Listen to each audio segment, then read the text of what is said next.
لەگەڵ گۆڕانی بەرژەوەندی وڵاتانی ناوچەکە و توندبوونەوەی ململانەی وڵاتە زلێزەکان لە ڕۆژهەڵاتی ناوەڕاستدا دەبێت جارێکی دیکە خوێندنەوە بۆ پێگەی سیاسی و سەربازی و چارەنووسی گەلی کورد بکرێتەوە ئەو پرسیارەش وەڵام بدرێتەوە کە بۆچی کورد دۆستەکانی پشتی لێ دەکەن. چاودێرێکی سیاسیش دەڵێت جوداخوازی و دابەشبوونی جوگرافیای سیاسی و بەهێزی پێگەی وڵاتانی داگیرکەری کوردستان هۆکاری لاوازی پێگەی کوردن. هەر ئەو چاودێرە بە دووریشی دەزانێت ڕێکەوتن نامەی سایکس پیکۆ کۆتایی هاتبێت.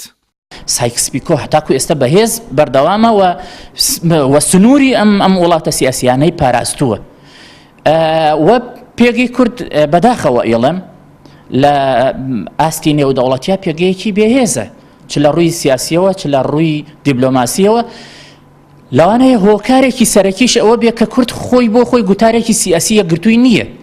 هەموو حیزبێکی سیاسی لە کوردستانی گەورە بۆ خۆی تایبەتمەندیەکی خۆی هەیە و لە گوتارێکی نەتەوەی کۆی نەکردوێتەوە لەگەڵ پارچەکانی ترە.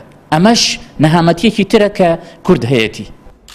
ئەگەر خوێندنەوەیەک بۆ هەڵوێستی وڵاتانی زلهێز و دابەشکاری کوردستان بکەین لەوە تێدەگەین کە کورد بچووکترین پێگەی لە سیاسەتی نێودەوڵەتی و بەرژەوەندی ئەو وڵاتانەدا هەیە.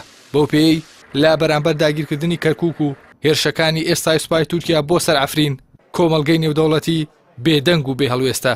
با بڕوای شارەزانی پەیوەندی نێودەوڵەتیەکانیش وڵاتە زلهێزەکان بێگوێ دانەخواستی گەلی کورد بڕیار لەسەر پاراستنی بەرژەوەندیەکانی خۆیان دەدەن.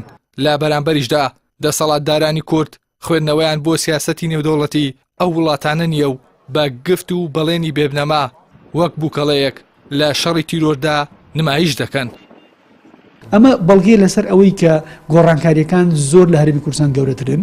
ئەو گۆڕانکاریان کە ڕۆدەن چاوەڕێ ئەوە ناکەن کورد خۆی بخاتەوە چاوەڕێ ئەوە ناکەن کورچی ئەوێ یاخود کورد چ هەنگاوێگەنێ بەڵکو ئەوان لە بەرژەوەندی خۆیانەوە سێرەکەن. بەداخۆ هەرێمی کوردستان لە دوای بابل ڕاپەڕینەکەی ساڵی 1990ەوە نەیتوانیوە لە ئاسیاسی نێودەوڵەتیە تێر بگا، نەیتوانیوە لەو گەمە سیاسی تێر بگا کە جیۆپۆلیتیکسی هەرێمی کوردستان زۆر گرنگە بۆی ئەبێ زۆر بەهێمنانە زۆر بە وریایانە زۆر بە هۆشیارانە کار بکە هەنگاو بنێ. بەڵام بەداخەوە ئەمە زیاتر لە بەرژەوەندی حیزبیا بوو بۆ جیۆپۆلیتیکسی کوردستان پشتگوێ خراوە و ئەم ئارامی سیاسی هەرێمی کوردستانی نەگرتوێتەوە. بەشێک لە سیاسیەکانی کورد لە دوای شکستەکان دەڵێن تەنها چیاکان دۆستی کوردن. لە بەرامبەریشدا دوژمنەکانی کورد وتویانە گەورەترین دوژمنی کورد کوردەکان خۆیانن چونکە ناتەبا و ناکۆکن و سوود لە مێژوو وەرناگرن. لە نێوان هەڵبژاردن و دیاریکردنی دۆست و دوژمندا با لێکدانەوەی ئاگایانی بواری سیاست دەسەڵاتدارانی کورد زۆر کەم ئەزمون و نەزانن. ئەوەش وای کردووە کە کورد لە پەراوێزی هاوکێشە نێودەوڵەتیەکاندا بێت و لە کاتە هەستیارەکاندا بەناو دۆستەکانی پشتی لێ بکەن. ئیحسان سابر کەناڵی ئاسمانی پەیام سلێمانی.